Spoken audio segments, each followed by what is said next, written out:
નમસ્કાર દર્શક મિત્રો, તો લોકસત્તા શોમાં આપનું સ્વાગત છે। કોંગ્રેસ અધ્યક્ષ મલ્લિકાર્જુન ખડગેએ મહાકુંભને લઈને ભાજપના નેતાઓ પર નિશાન સાધ્યું છે।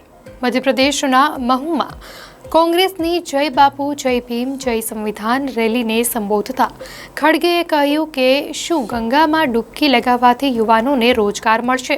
શું ગરીબી દૂર થશે? શું આપણને ખાવા માટે ખોરાક મળશે?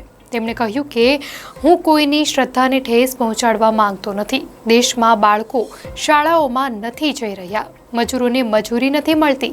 તેમણે કહ્યું કે લોકો ડૂબકી લગાવવાની સ્પર્ધા કરી રહ્યા છે। ટીવીમાં સારી રીતે ડૂબકી ન લાગે ત્યાં સુધી ડૂબકી લગાવતા રહો। આપણે બધા ધર્મમાં શ્રદ્ધા રાખીએ છીએ, ધર્મ આપણા બધા સાથે છે, પરંતુ જો કોઈ પણ સમાજમાં ધર્મના નામે ગરીબોનું શોષણ થાય તો આપણે તેને ક્યારેય સહન કરીશું નહીં। ખડગેએ વધુમાં કહ્યું હતું કે બાબા સાહેબનો ઉદ્દેશ્ય લોકોમાં સમાનતા સ્થાપિત કરવાનો હતો અને આ માટે તેઓએ ઘણા કાયદા ઘડ્યા।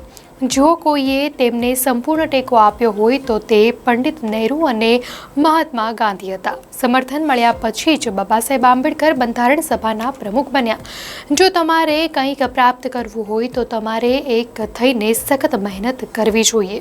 જ્યાં સુધી તમે એક નહીં થાવ ત્યાં સુધી તમને મંદિરમાં પ્રવેશવાની મંજૂરી નહીં મળે। ત્યારે મહત્વનું છે કે ગૃહમંત્રી અમિત શાહ આજે મહાકુંભ 2025નો ભાગ બન્યા અને શ્રદ્ધાની ડૂબકી લગાવી। ગૃહમંત્રીએ મુખ્યમંત્રી યોગી આદિત્યનાથ સાથે સંગમમાં આસ્થાની ડૂબકી લગાવી।